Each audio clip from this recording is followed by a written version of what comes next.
Hey, welcome to Dino Dares to Plan and my very first Minisode. So in these mini episodes I'm just going to be talking about a wee tip or a trick following on what we've already talked about in the previous episodes that you're able to implement and hopefully can make life a little bit easier.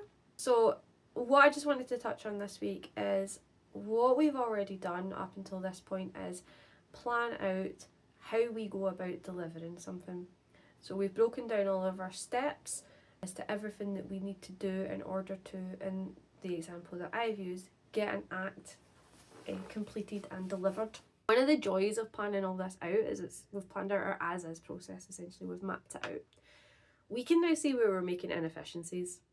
So are you buying your materials far too early?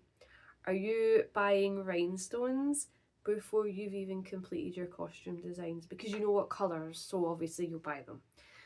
Are you buying a prop before you've actually really thought about if you need the prop or not? Is it just that you've decided you want it without considering how you would actually use it in the act? Now you can see these inefficiencies that chances are wasting your time and your money. Something I used to be quite bad was I would choreo without having had my costume, and then when I had my costume would realise that I had to make massive changes to my choreo because I didn't consider how the costume moved. So I've now changed my process in order to remove that inefficiency.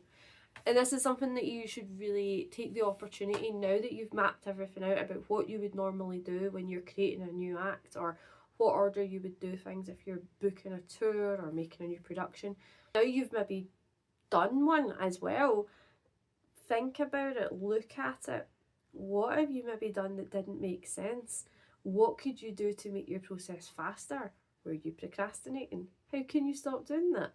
These are the kind of things that we can look at improving our processes, and therefore what we can achieve can be of a much higher quality and without having wasted either time, money, effort and brain power.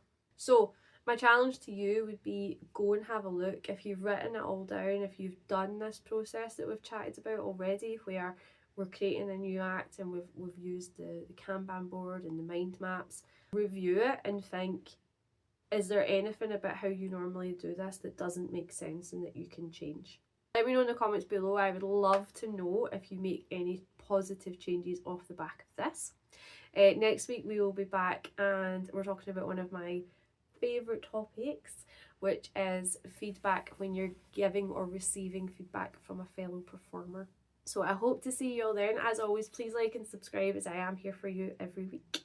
Bye!